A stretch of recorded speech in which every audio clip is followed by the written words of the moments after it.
નમસ્કાર દોસ્તો, DICS GPSCની official YouTube ચેનલમાં તમારા સૌનું સ્વાગત છે. તો તમે જે પ્રમાણે જાણો છો એ પ્રમાણે જ આપણે STI અને બાકીની જે પણ ફર્ધર એક્ઝામ આવી રહી છે એના માટેની અમુક MCQ સિરીઝ સ્ટાર્ટ કરી છે. તો મેથ્સમાં આપણે આગળ નંબર સિસ્ટમ અને લસા ગુસા નામના 2 ચેપ્ટર ભણી ગયા છે અને એ પણ એકદમ ડિટેલમાં ઇઝીથી લઈને હાઈ લેવલ સુધી. એ જ પ્રમાણે આજે આપણે જે ચેપ્ટર ભણવાનું છે એ છે ટાઈમ એન્ડ વર્ક, એટલે કે સમય અને કાર્ય. હવે સમય અને કાર્ય આ આવું ચેપ્ટર છે કે જેમાં કમ્પલસરી કોઈ પણ એક્ઝામમાં 1 થી 2 ક્વેશ્ચન પૂછાય જ છે. એટલે જો તમે આ ચેપ્ટર ભણી લેશો તો કોઈ પણ પરીક્ષામાં તમારા 1 થી 2 માર્ક્સ પાક્કા છે.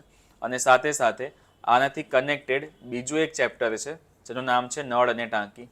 હવે નળ અને ટાંકી અને સમય અને કાર્ય ખાલી નામ અલગ અલગ છે, ચેપ્ટર બંને સેમ ટુ સેમ જ છે. પણ આપણને ફાયદો એ થાય છે કે GPSC હોય કે બીજી કોઈ પણ એક્ઝામ હોય એ આ બંને ચેપ્ટર અલગ અલગ ગણે છે. તો સમય અને કાર્યના 1 અથવા 2 ક્વેશ્ચન અને સેમ ટુ સેમ નળ અને ટાંકીનો મે બી 1 ક્વેશ્ચન પણ આવી જાય તો એક કોન્સેપ્ટમાંથી તમારા 3 માર્ક્સ આવી શકે છે. અમુક વાર 4 પણ પોસિબલ છે. ડન. કાં તો અમુક વાર એવું થાય કે આ બંનેમાંથી ખાલી 1 અથવા 2 ક્વેશ્ચન પૂછાય, પણ મોટાભાગની એક્ઝામમાં ટોટલ 2 થી 3 ક્વેશ્ચન આ 2 ચેપ્ટરમાંથી જોવા મળે છે. એટલે જો તમે ખાલી સિમ્પલ કોન્સેપ્ટ સમય અને કાર્યવાળો સમજી લેશો તો પછી નળ અને ટાંકી તમારા માટે સાવ ઇઝી જશે. કેમ કે હજુ કહું છું કે ખાલી લેંગ્વેજ ચેન્જ છે, બાકી નામ અલગ અલગ હોવા છતાં બી બંનેમાં જે કોન્સેપ્ટ આવશે એ સેમ ટુ સેમ આવશે. એટલે આપણે સમય અને કાર્ય એકદમ ડિટેલમાં ભણવાનું છે. સમય અને કાર્ય ભણી લઈશું એટલે નળ અને ટાંકી ફાવશે. ક્લિયર? ચલો, હવે તમારે જો સમય અને કાર્યમાં ફટાફટ આન્સર આપવો હોય તો તમને એક કોન્સેપ્ટ ફાવવો જોઈએ જેનું નામ છે લસા, એટલે કે લઘુત્તમ સામાન્ય અવયવી. અને જો તમને લસા શોધતા ન ફાવતું હોય તો આપણે આગળ એક લેક્ચર લીધેલો છે લસા અને ગુસાનો, LCM એન્ડ HCF. લગભગ આના 2 અથવા 3 લેક્ચર આના પહેલાં મેથ્સમાં જે હતા એ લીધેલા છે. તો પછી આ લેક્ચરમાંથી જો લસા શોધતા ન ફાવતું હોય તો પહેલો જ લેક્ચર સામાન્ય સંખ્યાઓના લસા અને ગુસા એક વખત ખાલી જોઈ લેવું. કેમ કે તમને જો સામાન્ય સંખ્યાઓના લસા કાઢતા ફાવતું હશે તો આ ચેપ્ટર તમારા માટે બહુ ઇઝી બની જશે. જો નહીં ફાવતું હોય તો થોડું ઘણું હાર્ડ લાગશે, પણ એવું ના કહી શકાય કે લસા વગર આ ચેપ્ટર પોસિબલ નથી. એવું તો બિલકુલ બી ના કહી શકાય, કેમ કે મેથડ ઘણી બધી છે. પણ ઇઝીમાં ઇઝી મેથડ કહું તો પછી આ લસાવાળી મેથડ રહેશે. ડન. ચલો, હવે તમારે ચેપ્ટર જે ભણવાનું છે ટાઈમ એન્ડ વર્ક એનું થોડું ઘણું ખાલી બેઝિક સમજી લો કે બેઝિક શું છે. એના પછી આપણે આ ચેપ્ટર સ્ટાર્ટ કરીએ. જેમ કે આપણી પાસે ચેપ્ટરનું નામ છે સમય અને કાર્ય.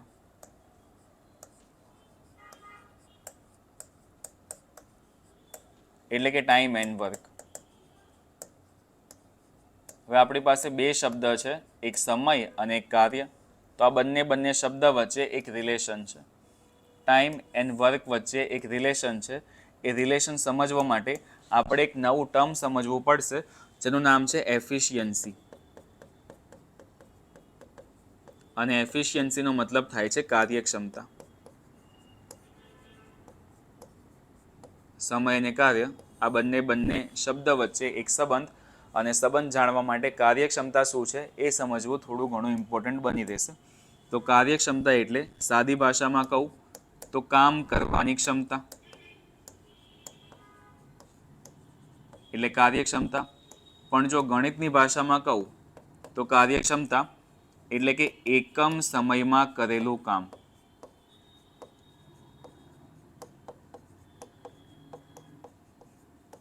એટલે એકમ સમયમાં કરેલું કામ ઇઝ ઇક્વલ ટુ આપણી કાર્યક્ષમતા.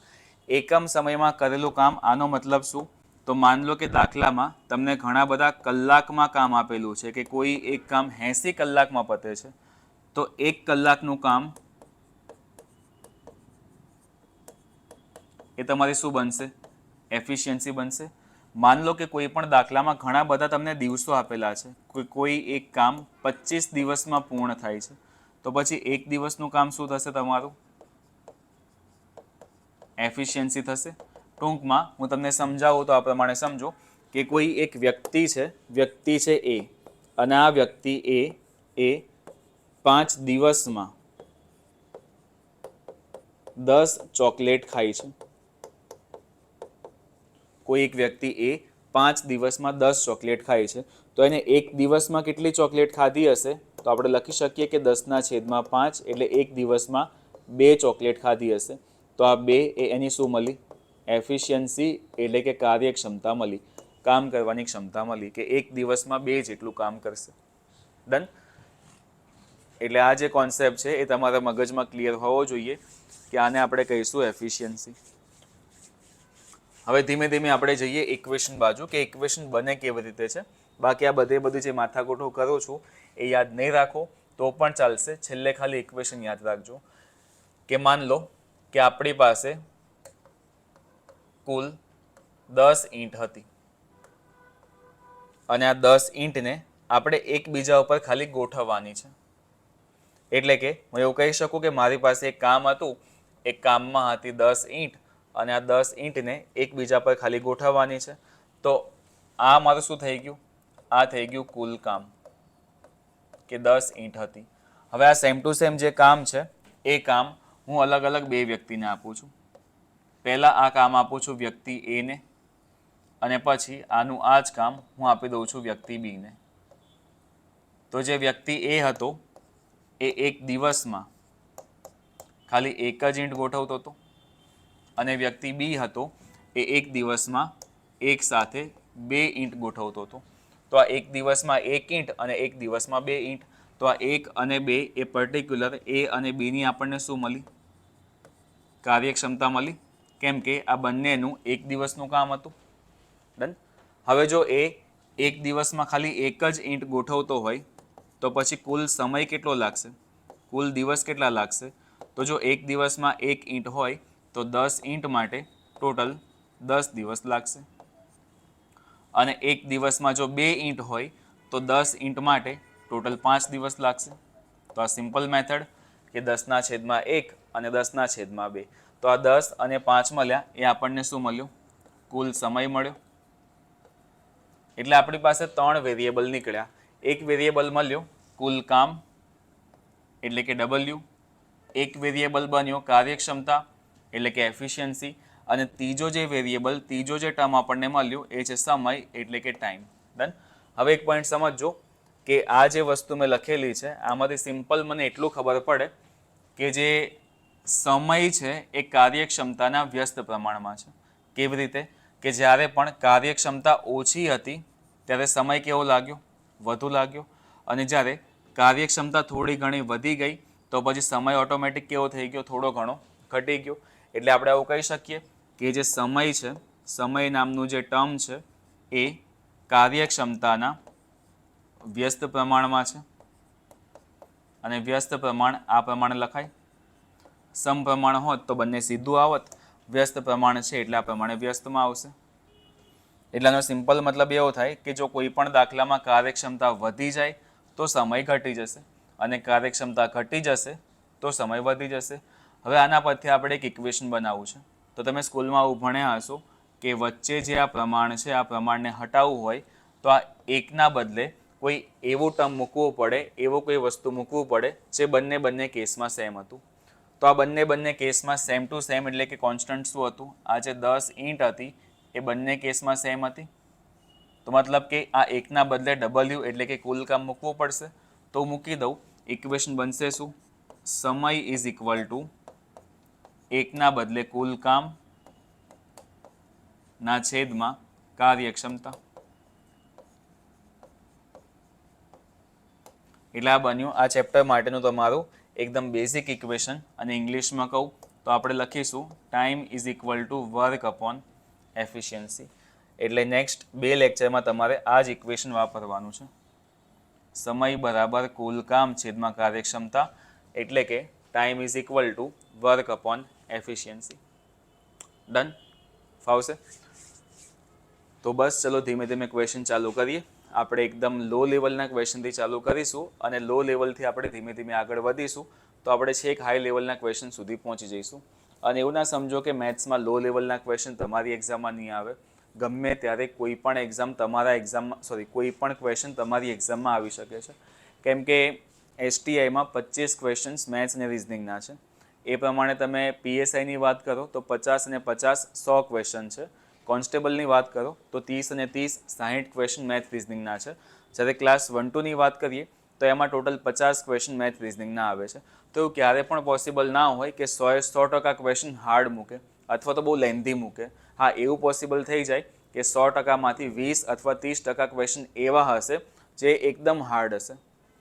10થી 20% ક્વેશ્ચન થોડા મીડિયમ લેવલના હશે, પણ બાકીના જે 40% ક્વેશ્ચન વધ્યા એ તો આ પ્રમાણે અમુક સિમ્પલ ચેપ્ટરમાંથી જ હોય છે કે તમે આરામથી આન્સર આપી શકો એમ છો. તો પછી મગજમાં એ વસ્તુ ક્યારે રાખતા નહીં કે તમારે ઓલવેઝ હાર્ડ ક્વેશ્ચન સોલ્વ કરવાના છે. ઇઝીથી સ્ટાર્ટ કરવાનું અને મીડિયમથી જઈને પછી હાર્ડ ક્વેશ્ચન સુધી પહોંચવાનું. ચલો, એક ક્વેશ્ચનનું બોર્ડ પર લખું છું, એના પછી આપણે પીપીટીથી બધા ક્વેશ્ચન જોઈશું. ખાલી આ ચેપ્ટર સમજવા માટે આ ક્વેશ્ચન સમજો. ટાઈમ એન્ડ વર્કમાં તમે અલગ અલગ ટાઈપના લગભગ 4થી 5 જાતના ક્વેશ્ચન ભણવાના છો. એમાં સૌથી પહેલું આપણે ભણી રહ્યા છે એ છે ટાઈપ નંબર 1. અને ટાઈપ નંબર 1માં ઓલવેઝ તમારે લસાનો ઉપયોગ કરવો પડશે. લોકોએ ખાલી નામ બનાવી કાઢ્યું છે કે લસાવાળી મેથડ, બાકી એકચ્યુઅલમાં એવું કંઈ નથી. તમે જો ભણેલા હશો તો હું તમને બીજી એક મેથડ બતાવી દઈશ, પણ આરામથી તમને આ ફાવી જશે.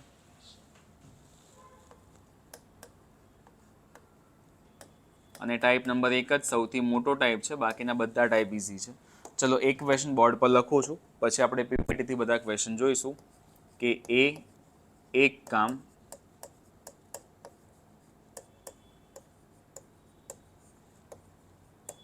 10 દિવસમાં પૂર્ણ કરે છે, જ્યારે બી તે જ કામ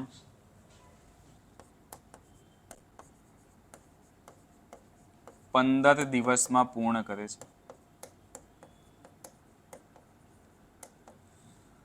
જો બંને સાથે મળીને કામ કરશે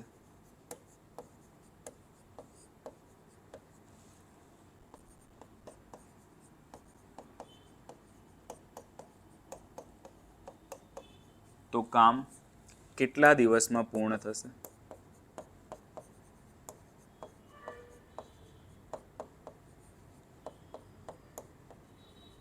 એક સિમ્પલ ક્વેશ્ચન ટાઈમ એન્ડ વર્કનો સૌથી ઇઝીમાં ઇઝી ક્વેશ્ચન છે આ ચેપ્ટર ખાલી સમજવા માટે. એટલે જો આવા ટાઈપના ક્વેશ્ચન્સ તમારે સોલ્વ કેવી રીતે કરવાના છે એ ખાલી તમને બતાવું છું.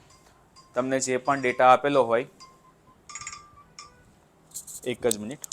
ચલો, તો આ ક્વેશ્ચન આપણે સમજવાનું છે કે એક કામ 10 દિવસમાં પૂર્ણ કરે, બી તે કામ 15 દિવસમાં પૂર્ણ કરે. જો બંને સાથે મળીને કામ કરશે તો કામ કેટલા દિવસમાં પૂર્ણ થશે? તો આપણે એવું સિમ્પલ સમજી શકીએ છીએ કે એ અને બી બે વ્યક્તિ આપણને આપેલા છે. એમાં આપણને કેટલા આપ્યા છે? 10, અને બીમાં આપણને કેટલા આપેલા છે? 15. તો સૌથી પહેલાં જે પણ ડેટા તમને આપેલો છે એ ડેટાનો સૌથી પહેલાં તમારે શોધવો પડશે લસા. એટલે લસા આવશે કેટલો? 10 અને 15નો લસા આવશે 30. અને જે તમને લસા મળ્યો છે એ લસાને જ તમારે તમારા દાખલા માટેનું કુલ કામ સમજવાનું છે. આ સિમ્પલ એક બેઝિક મેથડ છે કે તમારું કુલ કામ તમને મળી ગયું 30 અને એ તમારો લસા પણ હતો. લસા મળી ગયા પછી તમારે શોધવી પડશે કાર્યક્ષમતા. હવે કાર્યક્ષમતા તમને મળશે કેવી રીતે? કાર્યક્ષમતા મળશે આ પ્રમાણે કે 30/10 એટલે કે 3, 30/15 એટલે કે 2, એટલે 10 તરી 30, 15 દુ 30, એટલે ટોટલ આપણે ગણી શકીએ છીએ કે આપણો દાખલો અહીંયા અડધો ખતમ થઈ ગયો. ટૂંકમાં આપણને એટલું ખબર પડી કે જે એ હતો એને કામ કેટલું પતાવવાનું હતું? 30, પણ એ એક દિવસમાં કેટલું કામ કરતો હતો? 3. અને બી છે એ એક દિવસમાં કેટલું કામ કરતો હતો? 2. એટલે એની એફિશિયન્સી આપણી પાસે આવી ગઈ 3 અને બીની એફિશિયન્સી આપણી પાસે આવી ગઈ 2. ટૂંકમાં હવે તમને જે કીધું છે એ અપ્લાય કરી કાઢો કે જો બંને સાથે મળીને કામ કરશે તો કામ કેટલા દિવસમાં પૂર્ણ થશે. જો બંને વ્યક્તિ સાથે મળીને કામ કરે તો એ પ્લસ બી આવી જશે અને એ પ્લસ બીનું એક દિવસનું કામ એટલે 3 ને 2 ટોટલ કેટલા થઈ જશે? 5. એટલે એ અને બીની કમ્બાઈન એફિશિયન્સી 5 થઈ ગઈ. એક વખત જેની પાસે કામ કરાવવાનું છે એની એફિશિયન્સી મળી જાય એના પછી આપણે સીધું ઇક્વેશન મૂકી દેવાનું કે time is equal to work upon efficiency. Work આપણી પાસે હતું 30 અને એફિશિયન્સી આપણી પાસે છે 5. આ થઈ ગયો તમારો આન્સર, 6 દિવસ. ડન. આ તમારો ક્વેશ્ચન પત્યો. અને આ ક્વેશ્ચન એ ટાઈમ એન્ડ વર્કનો સૌથી ઇઝી ક્વેશ્ચન છે. નો ડાઉટ તમને થોડો ઘણો હાર્ડ લાગ્યો હશે કેમ કે તમે પહેલી જ વખત જોઈ રહ્યા છો. પણ આવા ટાઈપના તમે 2 કે 3 ક્વેશ્ચન સોલ્વ કરશો એટલે પછી આ તમને ઇઝી લાગવા માંડશે. અને ટ્રસ્ટ મી, જેટલા બી લોકોને મેથ્સ અને રિઝનિંગ થોડું ઘણું ફાવે છે એમનું આ મોસ્ટ ફેવરેટ ચેપ્ટર હોય છે, કેમ કે આમાં લગભગ 90% લોકોના આન્સર સાચા આવી જ જાય છે. બસ ખાલી એક વસ્તુ લસા ફાવવા જોઈએ. એટલે લસા શોધવામાં ભલે થોડો ઘણો ટાઈમ બગડે પણ આમાં આન્સર તમારો મળી જશે. ડન. હવે જે લોકો આ ચેપ્ટર ભણી ગયા છે એ લોકો સમજો કે અહીંયા લસા તમને 30 આપ્યા છે, પણ તમે લસા ન લખો અને કોઈ એવી સંખ્યા લખો જે આ 10 અને 15 બંને વડે ભાગી શકાતી હોય. તો 10 અને 15 બંને વડે ભાગી શકાય એવી તો ઘણી બધી સંખ્યા આવી શકે, 60, 120, 150, 90, અથવા તમે 1500 લખી નાખો, અથવા તમે 10 ગુણ્યા 15 બી લખી નાખો. તો કોઈ પણ સંખ્યા તમે મૂકશો ને જે આ બંને વડે ભાગી શકાતી હોય તો તમારો આન્સર આવી જ જવાનો છે. ડન. એટલે એવું ના સમજો કે તમારે ઓલવેઝ લસા જ મૂકવો પડશે. તમારા મગજમાં લસા ન આવે અને પહેલાં એવી કોઈ સંખ્યા આવી જાય જે આ બંનેના ઘડિયામાં આવતી હોય તો એ પણ મૂકી શકો છો. તો થશે શું કે તમારું કામ વધશે, કામ વધે તો સામે એફિશિયન્સી વધશે, આન્સર છેલ્લે સેમ ટુ સેમ જ આવશે, આન્સરમાં કંઈ ફરક નહીં પડે. ડન. એટલે કહેવા માટે આ મેથડનું નામ છે લસાવાળી મેથડ, પણ એકચ્યુઅલમાં આ લસા ન લો અને થોડું ઘણું બેઝિકથી સમજીને બંને વડે ભાગી શકાય એવી સંખ્યા લઈ લો તો પણ કોઈ વાંધો નહીં આવે. ક્લિયર?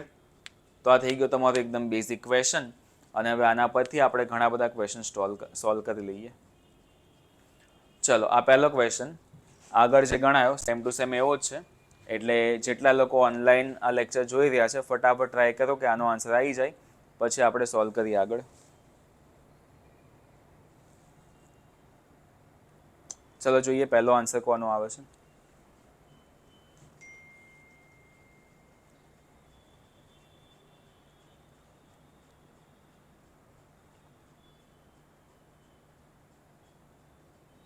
મેઇન વસ્તુ પહેલાં લસામાં જ અટકશો, એટલે લસાવાળું ચેપ્ટર શાંતિથી એકવાર જોઈ લેજો. બાકી જો તમને આમાં કીધું શું છે કે એ એક કામ 18 દિવસમાં પૂર્ણ કરે છે, બી તે જ કામ 24 દિવસમાં પૂર્ણ કરે છે. જો બંને સાથે મળીને કામ કરે તો કામ કેટલા દિવસમાં પૂર્ણ થશે. આગળ જે ક્વેશ્ચન ગણ્યો સેમ ટુ સેમ એવું જ. તો 18 અને 24નો લસા કેટલો આવશે? 24 એકા 24, 24 દુ 48 અને 24 તરી 72. તો હવે એનો લસા આવશે 72, જે 18ના ઘડિયામાં પણ આવશે. તો 18 ચોક 72 અને 24 તરી 72. તો આ જે 72 હતું એ તમારું કુલ કામ થઈ ગયું.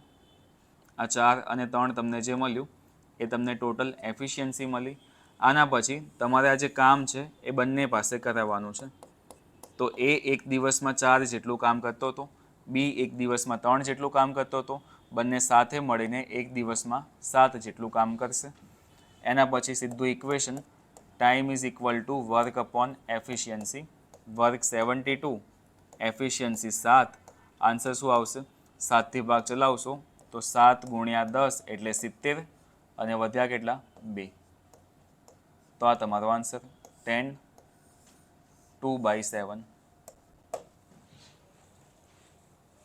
ક્લિયર? જોઈ લો, કોઈ ડાઉટ હોય તો પૂછી લો. એટલે આ ક્વેશ્ચન એના માટે મૂકેલો છે કે તમને ખ્યાલ આવે કે આ પ્રમાણે અપૂર્ણાંકમાં પણ આન્સર પોસિબલ છે. એવું નહીં હોય કે દર વખતે તમારા આન્સર એકદમ પ્રોપર જ આવશે. અપૂર્ણાંકમાં આન્સર આવી શકે છે.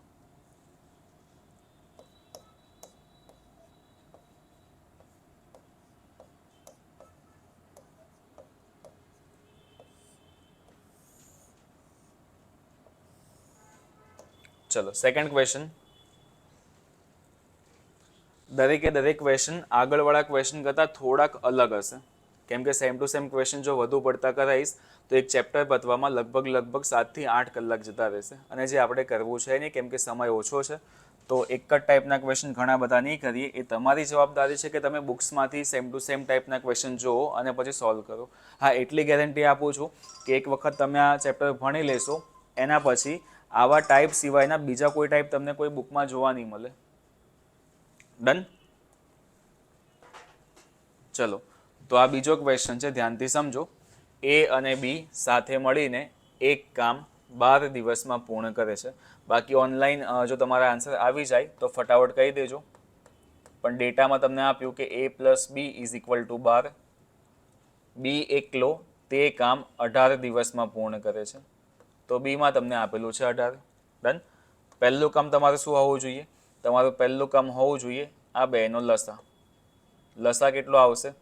36. અને લસાને તમારું કુલ કામ ગણી લેવાનું છે. લસા પછી એફિશિયન્સી કેટલી આવશે? તો 12 તરી 36 અને 18 દુ 36. ડન. આ પતી જાય એના પછી હવે તમારે જોવાનું કે તમારે કામ કોની પાસે કરાવવાનું છે. કામ તમારે ફક્ત એની પાસે કરાવવાનું. એટલાનો સિમ્પલ મતલબ એવો થશે કે દાખલામાં આપણી પાસે જે ઇક્વેશન છે time is equal to work upon efficiency, ત્યાં વર્ક તો 36 થઈ ગયું, પણ નીચે જે એફિશિયન્સી છે એ કોની લખવી પડશે? એફિશિયન્સી ખાલી એની લખવી પડશે. એટલે એની અલગથી કાર્યક્ષમતા તમારે શોધવી પડશે. સમજો કેવી રીતે આપણે શોધીશું. આ દાખલામાંથી એટલું ખબર પડી કે એ પ્લસ બી એક દિવસમાં કેટલું કામ કરશે? 3. અને આ બી છે એ એક દિવસમાં કેટલું કામ કરશે? 2. તો જો હું એ પ્લસ બીના એક દિવસના કામમાંથી બીનું કામ માઇનસ કરી કાઢું એટલે કે એ પ્લસ બીનું એક દિવસનું કામ 3. આમાંથી ખાલી બી કેટલું કરતો હતો? 2. તો પછી મને એની એફિશિયન્સી મળી જાય. કેટલી મળશે? 1 મળશે.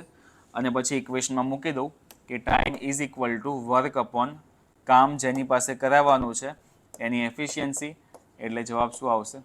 36 દિવસ. અને આ થઈ ગયો આપણો ઓપ્શન નંબર સી. એટલે ધીમે ધીમે એક એક સ્ટેપ આપણે અપ જઈએ છીએ. પહેલાં 2 અલગ અલગ વ્યક્તિના કામ હતા, એમાંથી કમ્બાઈન કામ શોધ્યું. એના પછી આ બેના કમ્બાઈન કામ હતા, એકનું અલગ કામ હતું, એમાંથી બીજા વ્યક્તિનું આપણે કામ શોધી કાઢ્યું. ક્વેશ્ચન જોઈ લો અને કોઈ ડાઉટ જેવું લાગતું હોય તો પૂછી લેજો. ફટાફટ કમેન્ટ કરી દેજો.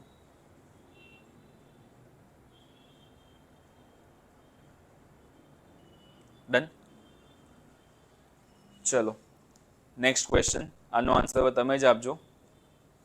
જોઈએ કોણ ફટાફટ આન્સર આપે છે. બહુ મસ્ત ક્વેશ્ચન છે. આવા ટાઈપના ક્વેશ્ચન ઘણી બધી વખત પૂછાઈ ગયા છે. વારાફરતી એક દિવસ કામ કરે, એક સાથે નહીં, વારાફરતી એક દિવસ કામ. શું આન્સર આવશે? ફટાફટ જણાવો.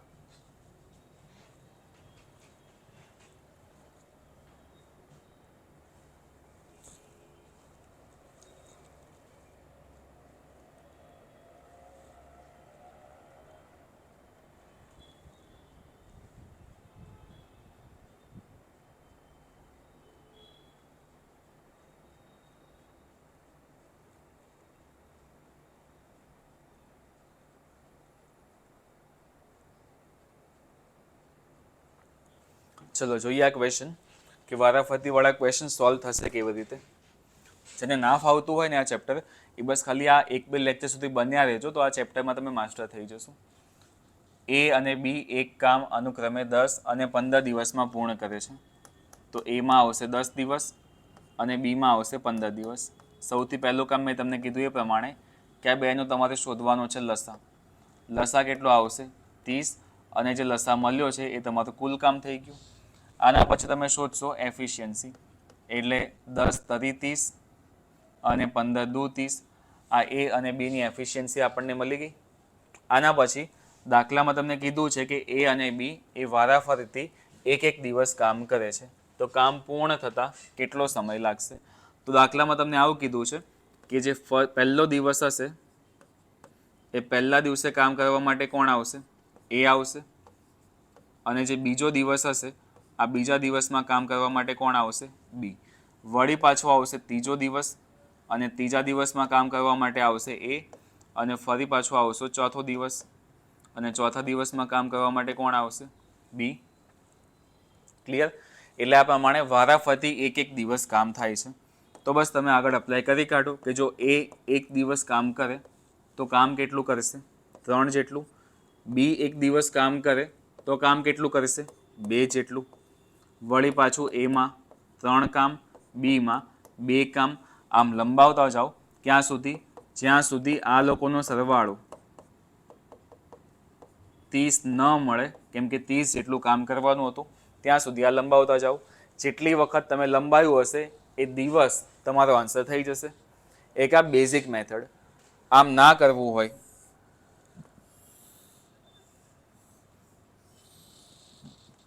તો પછી આને આ પ્રમાણે સમજો કે આપણને એક વસ્તુ ખબર પડશે કે 3 અને 2 એટલે ટોટલ થાય છે 5.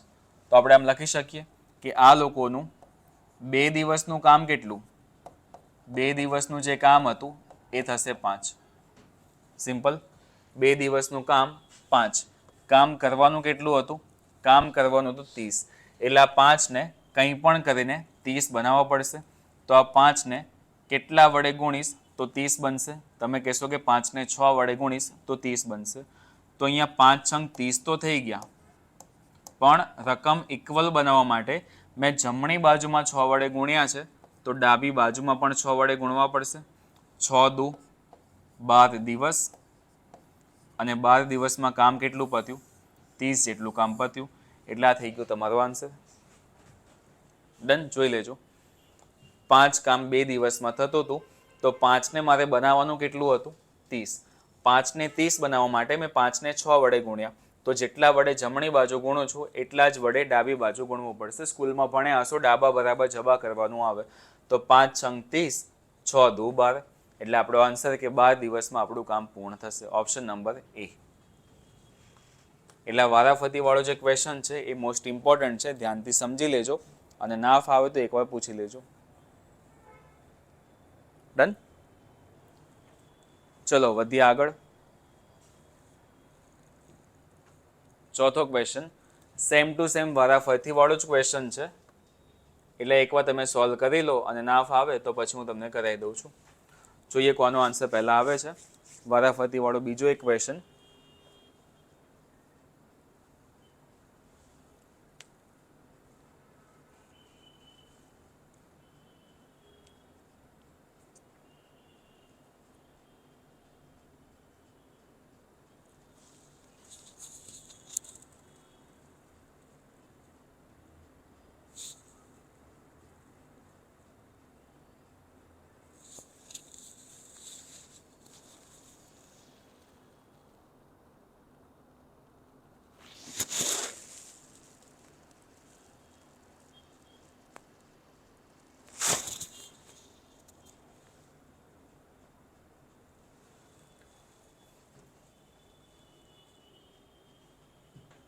ચલો ફટાફટ આન્સર આપજો. કોઈ પણ ક્વેશ્ચન માટે મેક્સિમમ 30 કાં તો 40 સેકન્ડ બહુ હોય છે, પણ આપણી પાસે જો એક્ઝામમાં ટાઈમ હોય તો શાંતિથી અડધો કલાક ક્યાં 1 મિનિટ અથવા અડધી મિનિટ મેક્સિમમ તમે લઈ શકો છો. ડન. સવારથી લેક્ચર ચાલુ હોય એટલે થોડું ઘણું ફંબલ થઈ જાય. બાકી એસટીઆઈનું પેપર તમે જોશો તો એસટીઆઈના પેપરમાં ટોટલ તમારી પાસે 8 સબ્જેક્ટ હોવાના છે, અને 8 સબ્જેક્ટમાં દરેક સબ્જેક્ટ તમને ખબર છે કે 25-25 માર્ક્સનો હશે. આમ કરીને ટોટલ 200 માર્ક્સ તમારે થવાના છે. અને આના પરથી આપણે કહી શકીએ કે જે મેથ્સ અને રિઝનિંગ છે એ તમારું કેટલા માર્ક્સનું હશે, 25 માર્ક્સનું હશે. તમને ટાઈમ મળવાનો છે 2 કલાકનો. 2 કલાકમાં તમારે જીએસના 175 ક્વેશ્ચન તો સોલ્વ કરવાના જ છે, જોડે 25 ક્વેશ્ચન મેથ્સ અને રિઝનિંગના કરવાના છે. આ 25માંથી લગભગ 15 જેવા ક્વેશ્ચન એવા હશે કે જે તમને ફાવે એવા હશે. ડન. તો એવું ના થાય કે તમે જીએસમાં એટલા બધા બિઝી થઈ જાઓ કે પછી છેલ્લે આ ક્વેશ્ચન જોવાનો તમને ટાઈમ જ ના મળે. એટલે પહેલાંથી થોડી ઘણી સ્પીડ પકડીને રાખજો, તો તમે છેલ્લે મેથ્સ અને રિઝનિંગવાળા ક્વેશ્ચન જોઈ શકો, સોલ્વ કરી શકો. બાકી અમુક લોકો એવા હોય છે કે સ્ટાર્ટિંગમાં જ મેથ્સ અને રિઝનિંગ લઈ લેતા હોય છે, કે સ્ટાર્ટિંગમાં જેટલા ક્વેશ્ચન ફટાફટ પોસિબલ થઈ જાય એટલા સોલ્વ કરી નાખો, અને જે ના આવડતા હોય એ પછી જો છેલ્લે ટાઈમ મળે તો પછી સોલ્વ કરે, બાકી ના કરે તો બી પછી એ તો ચાલવાના જ છે. એટલે આ જે ક્વેશ્ચન છે એ સમજીએ આપણે. એ અને બી એક કામ અનુક્રમે 9 અને 15 દિવસમાં પૂર્ણ કરે છે, તો એમાં આવશે 9 અને બીમાં આવશે 15. બેનો લસા કેટલો આવશે, લસા આવશે બેનો 45. 45 એ આપણું કુલ કામ થઈ ગયું. એફિશિયન્સી કેટલી આવશે, એફિશિયન્સી આવશે 9 5 45 અને 15 45, 5 અને 3. એટલે સમજો આ ક્વેશ્ચન ધ્યાનથી. હવે આપણે આમાં એવું કહી શકીએ કે બંને જો વારાફરતી કામ કરતા હોય તો વારાફરતીમાં તો આપણે આ જ કોન્સેપ્ટ લગાવ્યો હતો કે 2 દિવસમાં કામ કેટલું થાય છે, 2 દિવસમાં બેનું ભેગું થઈને ટોટલ 8 જેટલું કામ થાય છે. કામ કરવાનું કેટલું હતું, 45. હવે 8ના ઘડિયામાં તો 45 છે જ નહીં, તો આ પ્રમાણે ના કરતા કે 2 દિવસમાં 8 કામ, તો 45 કામ માટે કેટલા દિવસ લાગશે. જો આ પ્રમાણે દાખલો ગણશો તો દાખલો તમારો ખોટો પડશે. એટલે આને આ પ્રમાણે ગણજો કે 2 દિવસમાં 8 કામ થાય છે, 45 જેટલું કામ કરવાનું હતું, તો 8ને કેટલા વડે ગુણીશ તો 45 સુધી પહોંચીશ. તો તમે મને કહેશો કે સર 8 એકા 8, 8 દુ 16, 8 તરી 24, 8 ચોક 32, 8 પંચા 40. જો 8ને 5 વડે ગુણીશ તો 45 સુધી પહોંચીશ. તો સેમ એઝ મારે ડાબી બાજુમાં પણ 5 વડે ગુણવું પડશે. તો 5 દુ 10 દિવસ થઈ ગયા અને સામે કામ કેટલું થયું 40 જેટલું કામ પતી ગયું. ડન. પણ હજુ કામ કરવાનું કેટલું છે 45. તો સમજો દાખલામાં તમને કીધું એ પ્રમાણે કે પહેલા દિવસે કામ કોણ કરશે એ, બીજા દિવસે કામ કોણ કરશે બી, વળી પાછું ત્રીજા દિવસે કોણ આવશે એ, અને ચોથા દિવસે કોણ આવશે વળી પાછું બી. એટલે દાખલામાંથી આપણને ખબર પડે કે દરેક એકી દિવસમાં એ આવે છે અને દરેક બેકી દિવસમાં બી આવે છે. તો 10મો દિવસ પત્યો, 10મા દિવસના અંતે કામ કરીને કોણ ગયું હશે બી કામ કરીને ગયો હશે, કેમ કે એ તો બેકી દિવસ હતો. એટલે હવે આવશે 11મો દિવસ અને 11મા દિવસમાં કામ કરવા માટે આવશે એ, અને એ એક દિવસમાં કેટલું કામ કરે છે 5 જેટલું. તો સ્ટાર્ટિંગવાળા 10 દિવસમાં તો 40 કામ પતી ગયું ટોટલ, પણ ખાલી 11મો દિવસ હતો, એ 11મા દિવસમાં કામ કેટલું થયું 5. ટોટલ કામ કેટલું પતી ગયું 11 દિવસ પછી 45 જેટલું કામ પતી ગયું. અને એટલું જ તો આપણે કરાવવાનું હતું. તો આપણું કામ કેટલા દિવસમાં પૂર્ણ થયું કહેવાય 11 દિવસમાં પૂર્ણ થયું કહેવાય. તો આ વારાફરતીવાળા ક્વેશ્ચનમાં આની આગળ જે ક્વેશ્ચન હતો એ કેવો હતો કે ડાયરેક્ટ તમને આન્સર મળી જતો હતો. આ જે બીજો ક્વેશ્ચન છે એ કેવો છે કે તમારે ગુણાકાર કર્યા પછી કંઈક ને કંઈક પ્લસ કરવું પડશે. તો આમાં આપણે 1 દિવસ પ્લસ કર્યો પણ આપણો આન્સર મળી ગયો. અમુક વારમાં 2 દિવસ બી કરવા પડે, 3 દિવસ બી કરવા પડે, પણ એ તો દાખલાના અકોર્ડિંગ હશે. જો તમને કોન્સેપ્ટ આવડી જાય તો પછી આમાં કંઈ વાંધો નહીં આવે. એટલા ક્વેશ્ચન જોઈ લો અને કોઈને કંઈ ડાઉટ જેવું લાગતું હોય તો પૂછી લો. અને જો ડાઉટ જેવું ના હોય તો આજે આગળ ત્રીજો ક્વેશ્ચન છે, આ પણ વારાફરતીનો જ છે, પણ આમાં થોડોક કોન્સેપ્ટ અલગ, આ કરીને જોઈ લો.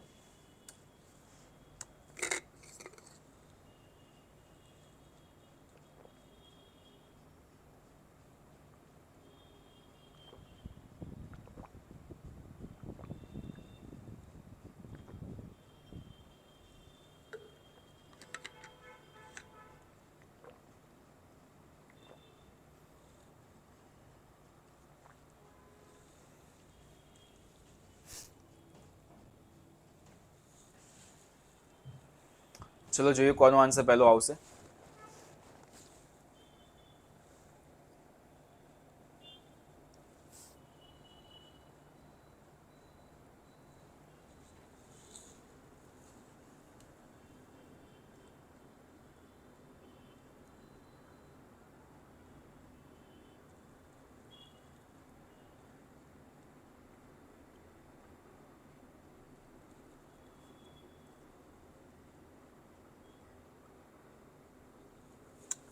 ડન. ચલો કરીએ ક્વેશ્ચન. સમજવા ધ્યાનથી. અગેન તમને 2 વ્યક્તિ આપ્યા છે, એક વ્યક્તિ એ અને બીજો વ્યક્તિ બી. એમાં તમને કેટલા આપ્યા? એમાં તમને આપ્યા 12 અને બીમાં તમને આપ્યા 15. પહેલો પોઈન્ટ, બેનો લસા શું થાય? લસા તમે લેશો એટલે આવશે 60 અને આ 60 એ થઈ ગયું આપણું કુલ કામ. એના પછી આવશે એફિશિયન્સી, એટલે કે 12 પંચા 60 અને 15 ચોક 60. તો 5 અને 4 એ આપણને મળી કાર્યક્ષમતા. વારાફરતી કામ કરાવવાનું છે અને આમાં લખીને આપેલું છે કે કામની શરૂઆત એ કરે છે. જો લખીને ના આપ્યું હોય તો બી તમારે એમ જ સમજવાનું કે કામની શરૂઆત એ કરશે. પણ અમુક દાખલામાં પોસિબલ છે કે કામની શરૂઆત બીથી થતી હોય. તો કરવાનું શું? પહેલા દિવસે બી આવશે, બીજા દિવસે એ આવશે. દાખલામાં કંઈ ફરક નહીં પડે, બસ ખાલી થોડી કેલ્ક્યુલેશન ચેન્જ થશે. અહીંયાની કન્ડિશન પ્રમાણે પહેલા દિવસે કોણ આવશે? એ, અને બીજા દિવસે આવશે બી.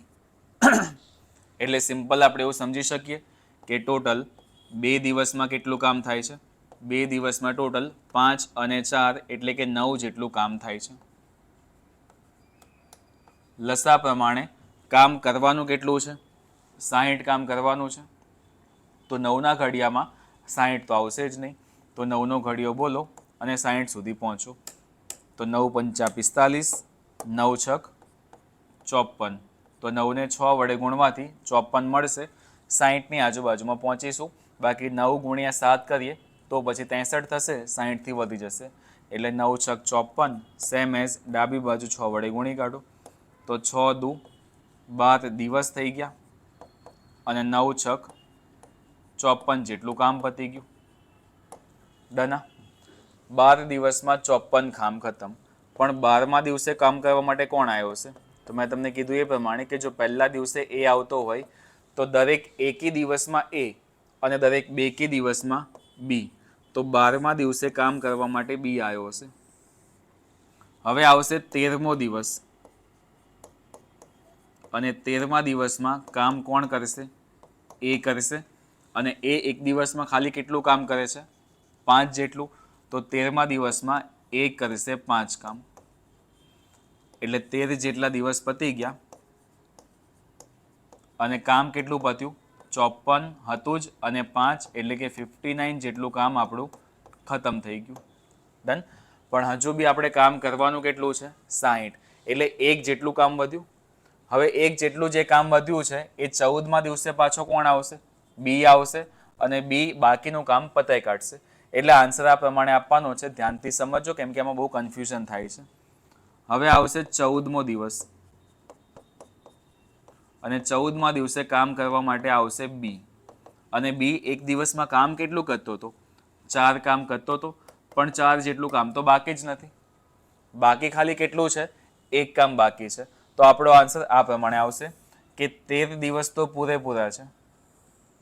14મા દિવસે બી આખો દિવસ કામ નહીં કરે. બી જે એક જેટલું કામ બાકી હતું એ પતાઈ કાઢશે અને પછી જતો રહેશે. ડન. એટલે આનો આન્સર તમારે આ પ્રમાણે આપવાનો છે. ધ્યાનથી જોઈ લેજો કે 13 દિવસ પૂરેપૂરા અને 14મા દિવસમાં બી જે હતો એ કેટલું કામ કરતો હતો? 4 જેટલું. બીની એફિશિયન્સી 4ની હતી પણ એ 4માંથી ખાલી કામ બાકી કેટલું છે? એક બાકી છે. એટલે જે બાકી હતું એ પતાઈને એ જતો રહેશે. એટલે 13 દિવસ પૂરેપૂરા અને 14મા દિવસનો ચોથો ભાગ. આ પ્રમાણે તમારો આન્સર ઓલવેઝ લખાય. 13 1/4. ડન. એટલે ક્વેશ્ચન થોડો ઘણો સમજવો પડે એમ છે. વારાફરતીમાં 3 અલગ અલગ મેથડ, 3 અલગ અલગ લેંગ્વેજ આવે. 3 અલગ અલગ લેંગ્વેજમાં મેં તમને આગળ બતાવ્યું એ પ્રમાણે કે આ જે પહેલો ક્વેશ્ચન હતો એમાં સીધો આન્સર આવી જતો હતો ગુણાકાર કરીને તરત જ. આ જે બીજો ક્વેશ્ચન હતો એમાં ગુણાકાર કર્યા પછી 1 અથવા 2 અથવા 3 દિવસ જેવું તમારે પ્લસ કરવાનું આવે. આમાં 1 દિવસ પ્લસ હતો. અને આ છેલ્લો ક્વેશ્ચન કે ગુણાકાર કર્યા પછી પણ તમારો આન્સર છે એ અપૂર્ણાંકમાં આવે. તો આ 3 મેથડ સિવાય વારાફરતીમાં બીજી કોઈ મેથડ ના આવે. ડન. ચલો, તો આ જે હતા એ આપણા ક્વેશ્ચન સિમ્પલ લેવલવાળા હતા. આમાં તમે ક્વેશ્ચન કયા જોયા? આમાં તમે સૌથી પહેલાં બેઝિક ભણ્યા. બેઝિક ભણ્યા પછી ઇક્વેશન જોયું. ઇક્વેશન જોયા પછી એ અને બી વાળા ક્વેશ્ચન કે બંનેને સાથે કામ કરાવવાનું હતું. એના પછી તમે જોયા કે કોઈ એક વ્યક્તિ અલગ આપેલો હોય, એ અને બી કમ્બાઈન આપેલા હોય તો બીજા વ્યક્તિનું કામ આપણને મળી જશે. અને પછી આ વારાફરતીવાળા અલગ અલગ 3 કોન્સેપ્ટ. એટલે આજના લેક્ચર માટે આપણે આટલું રાખીએ છીએ. ધીમે ધીમે નેક્સ્ટ લેક્ચરમાં આના કરતાં બી થોડા ઉપર લેવલવાળા ક્વેશ્ચન જોઈશું. પણ આની જેવા ને જેવા બીજો કોઈ રિપીટ હવે આગળ નહીં થાય. એટલે જો આખું ચેપ્ટર ભણવું હોય તો દરેક લેક્ચર જોવો ઇમ્પોર્ટન્ટ છે.